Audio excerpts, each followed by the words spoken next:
Bom dia, meus irmãos. A paz do Senhor Jesus Cristo. Que Deus vos abençoe a cada um que está assistindo e que vai assistir esse pequeno vídeo, essa pequena contribuição para o reino. Hoje eu vou ler aqui a palavra de Deus em Tiago, capítulo 4. Vou ler o capítulo 4 inteiro. Que Deus vos abençoe cada um que está acessando essa pequena contribuição para o reino de Deus. Bom, está escrito assim no capítulo 4 de Tiago. E estando eles falando ao povo, sobrevieram os sacerdotes e o capitão do templo e os saduceus, doendo-se muito de que ensinasse o povo e anunciassem em Jesus a ressurreição dos mortos, lançaram mão deles e os encerraram na prisão até o dia seguinte, pois era já tarde. Muitos, porém, dos que ouviram a palavra, creram, e chegou o número desses homens a quase 5.000.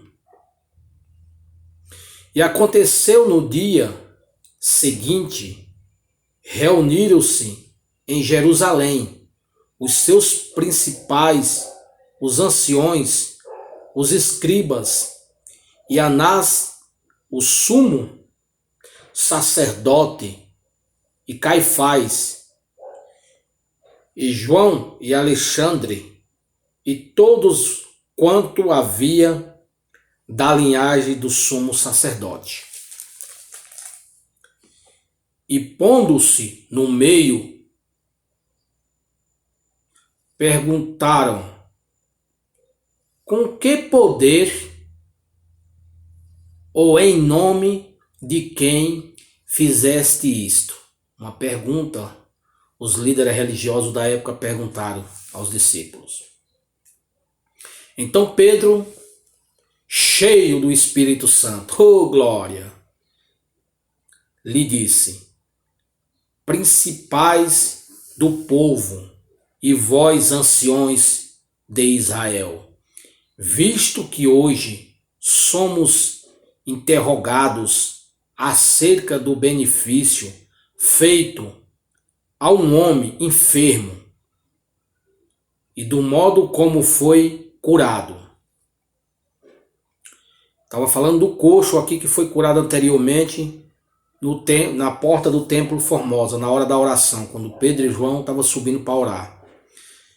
Seja conhecido de vós todos e de todo o povo de Israel, que em nome de Jesus Cristo, o Nazareno, aquele a quem vós crucificaste, a quem Deus ressuscitou dos mortos, em nome desse é que este está são diante de vós. Eles perguntaram para Pedro e João que autoridade ele tinha, em nome de quem ele fez aquela cura. E Pedro, cheio do Espírito Santo, como sempre, falou com segurança: em nome de Jesus Cristo, oh nome maravilhoso, oh nome precioso. No 11 está dizendo assim: ele é a pedra que foi rejeitada por vós, os edificadores,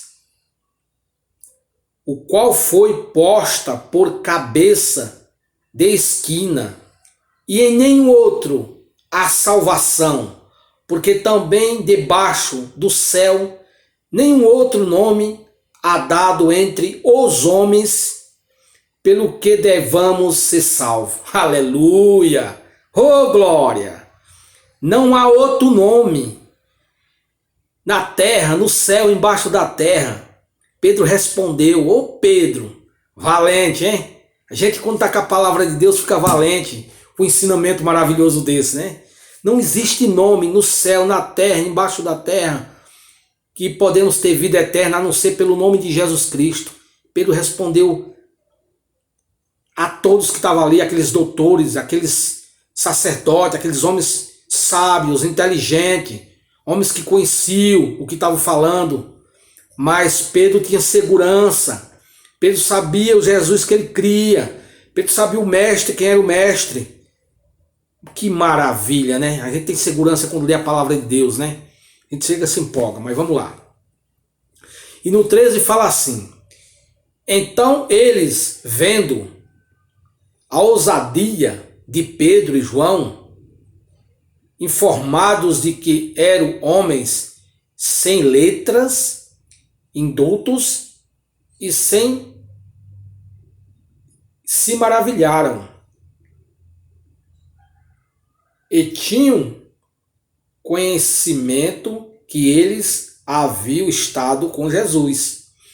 Quando aquele povo, aquele sacerdote, viram que aquele povo que estava vendo aquele sacerdote, aqueles doutores, sabiam que Pedro não era homem letrado, não era homem sábio como eles, doutor da lei, mestre, homens que sabem, homens que entendiam de cor, citavam as escrituras, o Velho Testamento de cor, homens que tinham conhecimento, homens firmes, rígidos, não abriu mão por nada. Quando eles viram que Pedro era um simples pescador, mas João achava que Pedro não era um homem letrado como eles. Então eles se maravilharam porque viram que Pedro realmente, com a autoridade, com a ousadia que Pedro estava ali, Pedro tinha estado com o mestre. Pedro teve com Jesus Cristo, Pedro andou com Jesus para fazer aquela cura ali, só Jesus fazia.